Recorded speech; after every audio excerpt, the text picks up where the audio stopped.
The CPU is the brain of a computer, containing all the circuitry needed to process input, store data, and output results. The CPU is constantly following instructions of a computer programs that tell which data to process and how to process it. Without the CPU, we could not run programs on a computer. So with these following questions and their answers, we're going to find out more and understand deeply what is CPU all about. For the first one, characteristics and function.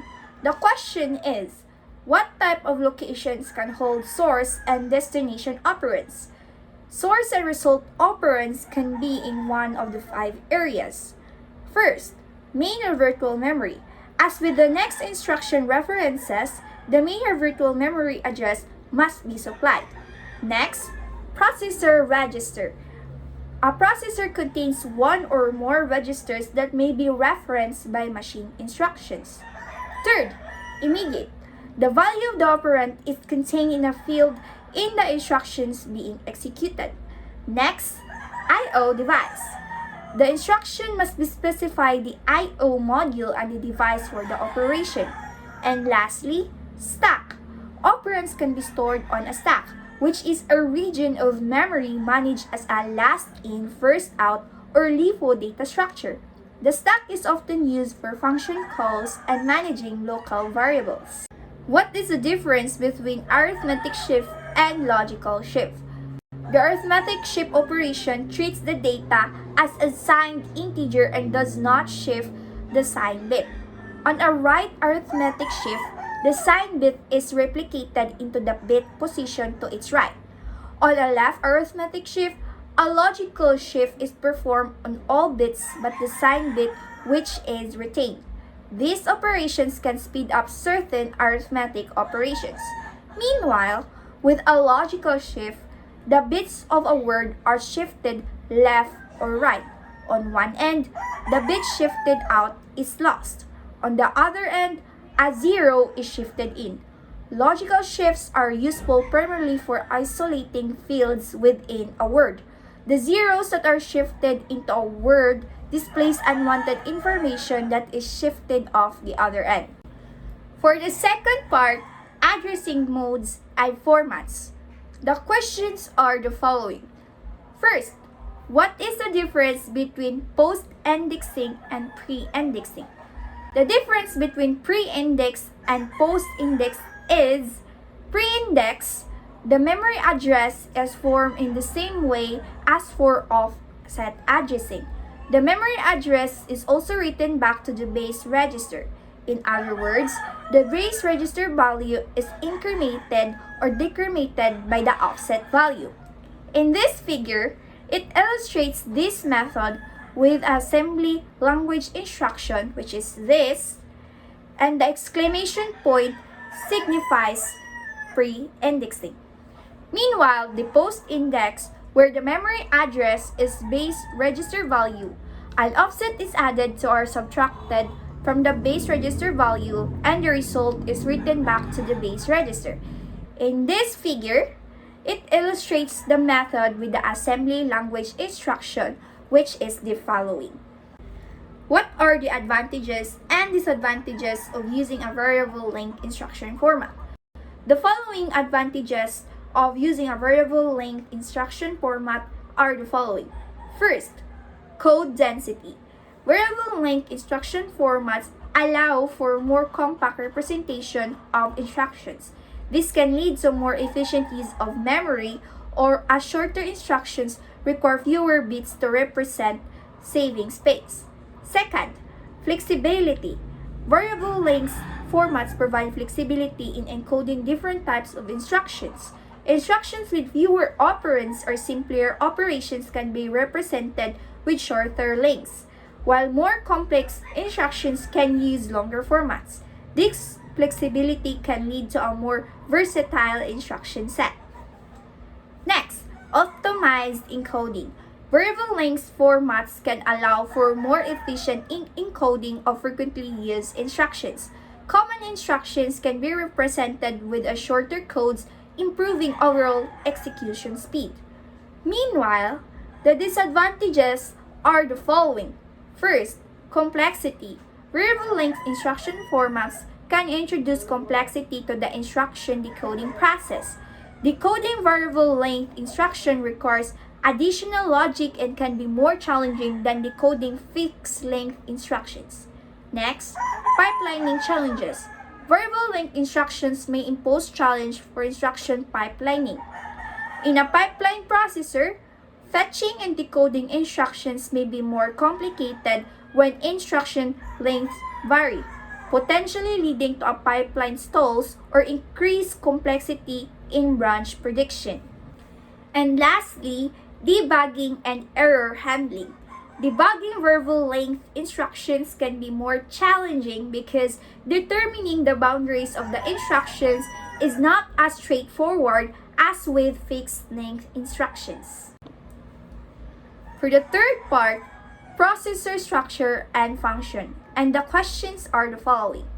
What general roles are performed by processor registers?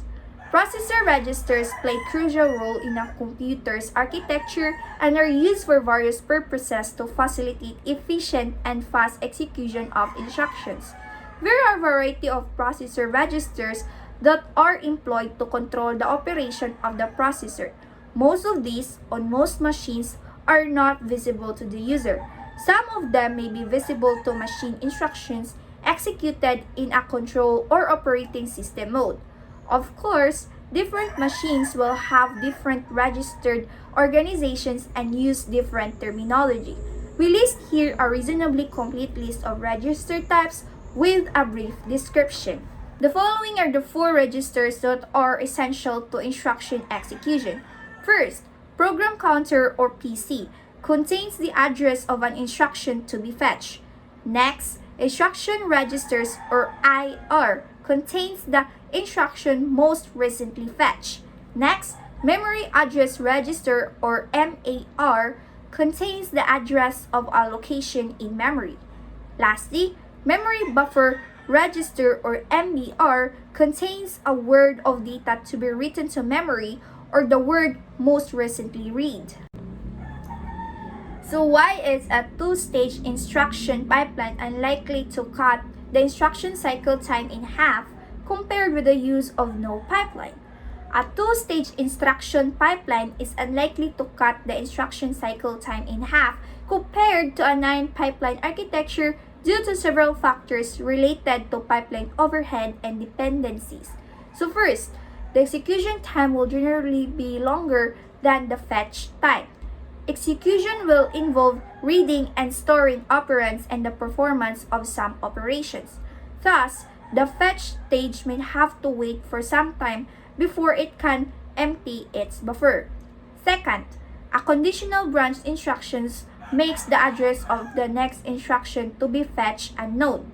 Thus, the fetch stage must wait until it receives the next instruction address from the execute stage. The execute stage may then have to wait while the next instruction is fetched. A two-stage instruction pipeline is unlikely to have the instruction cycle time compared to a non-pipeline architecture due to factors like pipeline startup overhead, pipeline stalls from hazards, dependencies between stages, branch hazards, incomplete parallelism, and instructions fetch overhead. While pipelines improve overall throughput by allowing simultaneous execution of multiple instructions, the benefits for individual instruction cycle times are limited in simpler two-stage pipelines due to inherent dependencies and overhead. For the fourth part, reduced instruction set computers or RISC, the questions are the following. If a circular register buffer is used to handle local variables for nested procedures, describe 2 approaches for handling global variables. 2 options suggest themselves. First, assigning memory locations, where its approach is variables declared as a global in a high-level language or HLL can be assigned memory locations by the compiler. Next, its mechanism. All machine instructions referencing these global variables will use memory reference operands. Note, this approach is straightforward but may be inefficient for frequently accessed global variables. Number 2. Incorporating global registers in the processor, where its approach is incorporate a set of global registers in the processor fixed in number and available to all procedures, where its mechanism is use a unified numbering scheme to simplify the instruction format. Note that this approach aims to improve efficiency, especially for frequently accessed global variables. What are the typical characteristics of a RISC instruction set architecture? RISC, or Reduced Instruction Set Architecture, is the main idea behind this is to simplify hardware by using an instruction set composed of a few basic steps for loading, evaluating, and storing operations. Just like a load command will load data, a store command will store the data. The characteristics of RISC. First, simpler instructions, hence simple instructions decoding. Instruction comes under size of one word. Instruction takes a single clock cycle to get executed, more general purpose registers, simple addressing modes, fewer data types, a pipeline can be achieved. For the fifth part, level parallelism and superscalar processors. And the questions are the following. First, what is the difference between the superscalar and super pipeline approaches? The difference between the superscalar and super pipeline approaches are the following.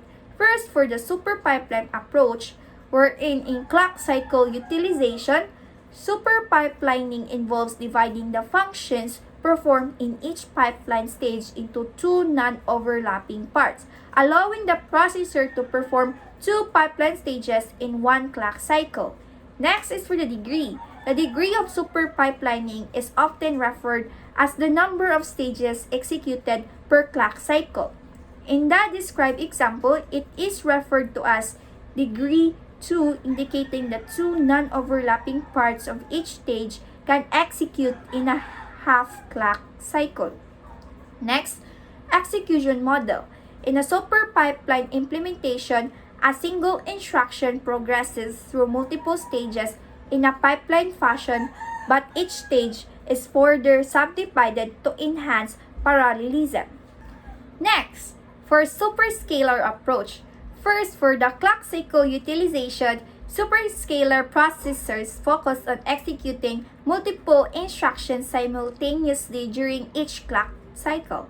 Next is for the degree. The degree of superscalar execution is typically referred to as the number of instructions that can be issued and executed in parallel during a single clock cycle. Next, for its execution model, in a superscalar implementation, superscalar instructions at different stages of execution can be processed concurrently. Each execution unit can work on different instructions and multiple instructions are executed simultaneously. In summary, the key difference is in the level of parallelism exploited. Super pipelining achieves parallelism within each stage of the pipeline by subdividing the stages into non-overlapping parts.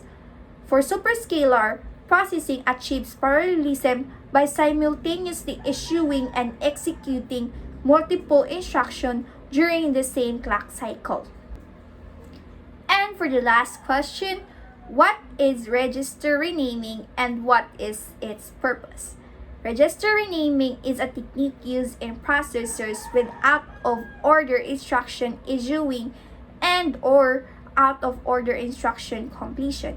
In these techniques, registers are allocated dynamically by the processor hardware, and they are associated with the values needed by the instructions at various points in time. The goal of register renaming is to resolve dependencies such as WAW or write after write and WAR write after read dependencies that arise due to out of order execution. Next, The purpose of register renaming. The purpose of register renaming is to alleviate storage conflicts and dependencies in a pipeline, particularly in the context of out-of-order execution. The conflicts arise when multiple instructions compete for the use of the same register locations, and traditional in-order execution cannot fully resolve these conflicts without introducing pipeline stalls. Register renaming dynamically allocates new registers for values, and it associates these registers with the values needed by the instructions at different points in time. So that would be all. Thank you for listening.